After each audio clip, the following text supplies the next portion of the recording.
First-term Rep. Sylvester Turner, D. Texas, died after suffering a medical emergency following President Donald Trump's address to Congress. According to the House Democratic lawmakers who were informed of his death, he was 70 years old and had just taken the oath of office in January.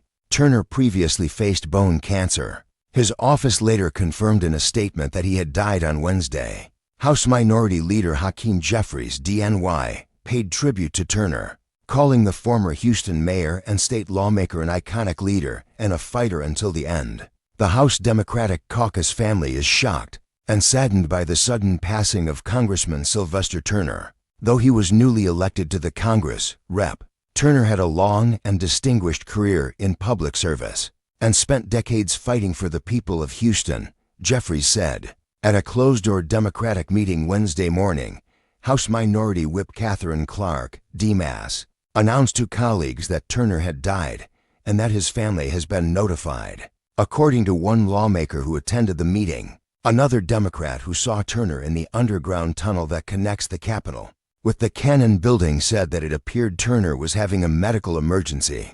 Early Tuesday afternoon, Capitol Police were notified and went to assist him, the lawmaker said. Several Democratic lawmakers said Wednesday they either saw Turner or spoke to him on the House floor before Trump's joint address to Congress. Photographs and video from the speech also show Turner seated toward the back of the chamber. Around 8:30 p.m. ET, shortly before the address began, Turner posted a video on social media with his guest, Angela Hernandez, who was advocating for her daughter who has a rare genetic disorder. Angela is here to advocate on the importance of Medicaid, Turner said in the video. So please let people know, don't mess with Medicaid.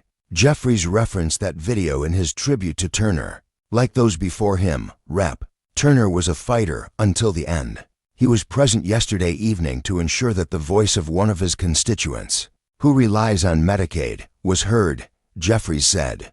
In what would be his final message to his beloved constituents last night, he reminded us don't mess with Medicaid. Turner was elected to Congress in November and served as mayor of Houston from 2016 to 2024. Before that, he had graduated from Harvard Law School, worked as an attorney in Houston, and then served more than a quarter century as a state lawmaker. When longtime Rep. Sheila Jackson Lee, D. Texas, died of pancreatic cancer last July, Turner, an ally of the Congresswoman, announced he would run for her seat and was selected by local Democratic leaders to appear on the November ballot since Jackson Lee had already won her primary that March. He easily won the seat and was sworn in on Jan. 3. Turner was a member of the Congressional Black Caucus. Turner's death means that Republicans now hold a 218 to 214 majority. Under that breakdown, Republicans can still only afford one GOP defection on any vote if all lawmakers are present and voting. According to Texas election law Gov. Greg Abbott, a Republican, must call a special election to fill the vacancy. But that process could take months. On social media, tributes poured in for Turner. Former President Joe Biden called Turner a remarkable congressman, mayor, father, and grandfather. Jill and I are saddened by his passing and send our deepest condolences to Sylvester's family and his beloved Houston community, Biden said on X. Congressional Black Caucus member Rep. Terry Sewell, Diala, said on X that Turner leaves behind an extraordinary legacy of service as mayor of Houston. And the representative for Texas' 18th Congressional District, Rep. Mike McCall, R. Texas, also remembered Turner and his constituents, deeply saddened by the passing of former Houston Mayor Sylvester Turner, a dedicated public servant who stepped up to take the late Rep. Sheila Jackson Lee's seat in January. McCall wrote on X, "My thoughts and prayers go out to his family, loved ones, and the people of Houston as they grieve yet another loss." Speaker Mike Johnson, Arlaw, said on X that Turner served his community faithfully, not only as a member of Congress, but as a former state legislator and a mayor of Houston. Our prayers are with his family and constituents as they mourn his loss.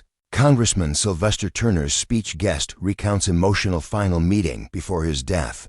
Although Angela Hernandez only met the former mayor one time, he left an impression on her that she will never forget. He was fierce when it comes to advocating for Baisley and families like ours, Hernandez said. But behind the scenes he was humble and down to earth. Their first and last meeting was Tuesday night.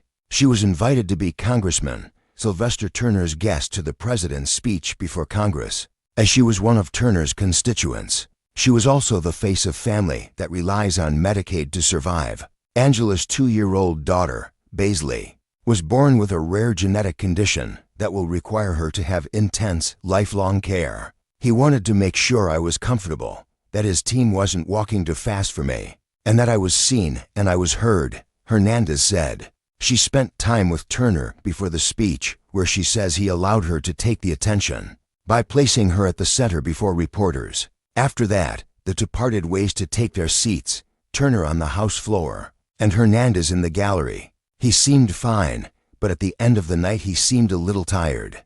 But we all were because it was a long day, she said. After the speech, Hernandez says she did not see Congressman again and went to her hotel for the night. She got a call with the sad news from Turner's staff on Wednesday morning. His team was going to pick me up to take me to the airport, so I thought it was in regards to that, she said. Initially, I was in shock, but extremely emotional, because the last thing he was doing was making sure that Baisley's story got told, and so I felt incredibly honored that even in his last moments he was still fighting. U.S. Rep. Lizzie Fletcher, who represents the state's 7th Congressional District, said Turner personified what it meant to be a Houstonian. I am heartbroken and devastated by the loss of this exceptional Houstonian, an exceptional human being, Fletcher said. In his presence, you could always feel the love for the city that we call home, and for all the people who live here. Harris County Commissioner Leslie Briones called Turner's passing a tremendous loss to the community and country. Congressman Turner was a transformational leader, whose presence was felt in every neighborhood he represented, whose career carried the hopes of his community, and whose legacy will resonate for generations, Briones said. He loved to remind us that in Houston, Texas Democratic Party Chair Gilberto Hinojosa said Turner was Houston through and through. He was the kind of Texan who worked hard, lived out courage in the face of adversity, and believed that the ties that bind us will always be stronger than the forces that divide us. He said, the community lost an irreplaceable leader, Harris County Judge Lena Hidalgo said. I am devastated and shocked by the passing of Congressman Sylvester Turner, who was my governing partner and friend, Hidalgo said. We often talked about how wonderful it was that a kid from Acres Homes and an immigrant kid could become the mayor and the county executive of communities as large as Houston and Harris County. We mourned the passing of Congressman Sheila Jackson Lee together, and we also enjoyed rodeos and celebrated Astros wins together, Hidalgo added. I loved him and I appreciated him.